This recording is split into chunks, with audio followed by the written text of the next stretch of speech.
compare yourself to who you were yesterday, not to who someone else is today. Because you need to have a hierarchy of improvement. You need to be aiming for something, and that means you're going to be lesser than people who've already attained along that dimension. It can give rise to envy. And so the question is, who should you defeat in the final analysis? And the answer is, you should defeat your former self. You should be constantly trying to do that. And you're the right control for yourself too, because you're the one who's had all your advantages and disadvantages. And so if you want to compete fairly with someone, then you should be competing with you. If you're improving yourself, then what you are doing is competing with your lesser self. And then you might also ask, well, what is that lesser self? And that lesser self would be resentful and bitter and aggressive and vengeance-seeking and all of those things that go along with having a negative moral character. And those are things that interfere with your ability to progress as you move forward through life. So it's very necessary to understand that this is why, I've been stressing this idea of personal responsibility. It's like, well, personal responsibility is to compete with yourself. It's to be slightly better than yourself the next day. And it better in some way that you can actually manage. And that's humility, right? Like, well, I'm a flawed person. I've got all my problems. Could I be as good as person X? It's like not the right question. The right question is, could you be slightly better tomorrow than your currently flawed self? And the answer to that is, if you have enough humility to set the bar properly low, then you could be better tomorrow than you are today.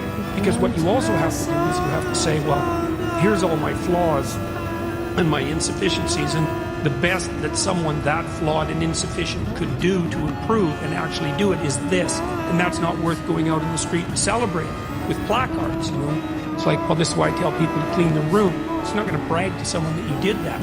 But someone as insufficient as you might be able to manage it. And that means you actually are on the pathway to self-improvement, and you're transcending your former self. And resilience is right. Like, look, you're not going to win it. You're not going to score on every shot. Right. Doesn't mean you shouldn't take the shots. Doesn't mean you shouldn't try to hit the goal. But part of being able to continue to take shots is to have the strength of character to tolerate the fact that in that instance you weren't on top. What's the right way of being in the world, if there is such a thing? And it's not acting according to a set of rules. It's attempting continually to transcend the flawed thing that you currently are. And what's so interesting about that is that the meaning in life is to be found in that pursuit.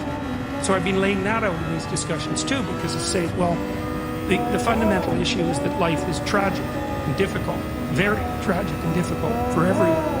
And it's also tainted by malevolence, because no matter how things are tragic and difficult, but there's always some stupid thing that you could do or someone else could do that could make it even worse than it has to be. So that's life.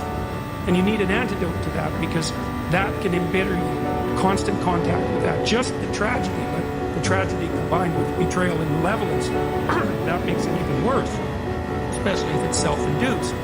Okay, so you need something to set against that so you don't get bitter and resentful. Well, what do you set against that? Doing something worthwhile. By your own definition, say you need some reason to get the hell out of bed on a terrible day because you've got something good to do. Well, what's the best thing you could do? Transcend your current wretched and miserable self. There's meaning to be found in that, and that's a meaning that's associated with responsibility. One of the things that I've been trying to lay out clearly is that life is hard. It's tainted by malevolence and betrayal. That can make you bitter. You need a meaning to offset that. Where's the meaning to be found? Not in rights, not in impulsive pleasure, but in responsibility. You take responsibility for yourself, so you take care of yourself. If you're good at it, you have some excess left over to take care of your damn family. If you're good at both of those, then you have some excess left over to take care of your community.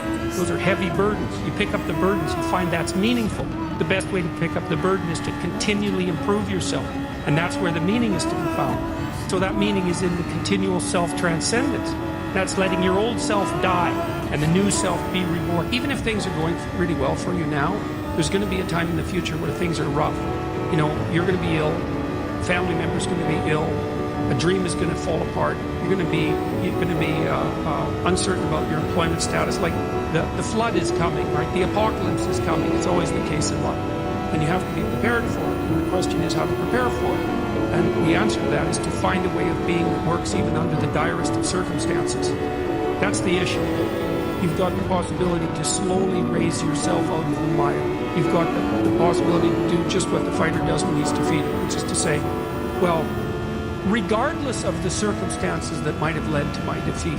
Like, even if there were errors on the part of the referee, this is no time to whine about it. This is a time to take stock of what I did wrong so that I could improve it into the future. And that's the right attitude. The point is, your best strategic position is, how am I insufficient and how can I rectify that? That's what you've got. And the thing is, you are insufficient and you could rectify it. Both of those are within your grasp.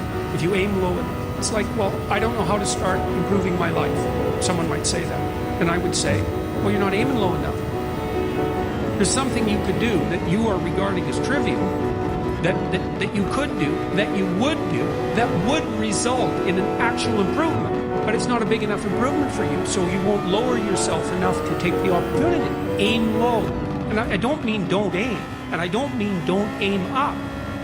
But you have to accept the fact that you can set yourself a goal that you can attain, and there's not going to be much glory in it to begin with. Because if you're not in very good shape, the goal that you could attain tomorrow isn't very glorious. But it's a hell of a lot better than nothing, and it beats the hell out of bitterness, and it's way better than blaming someone else.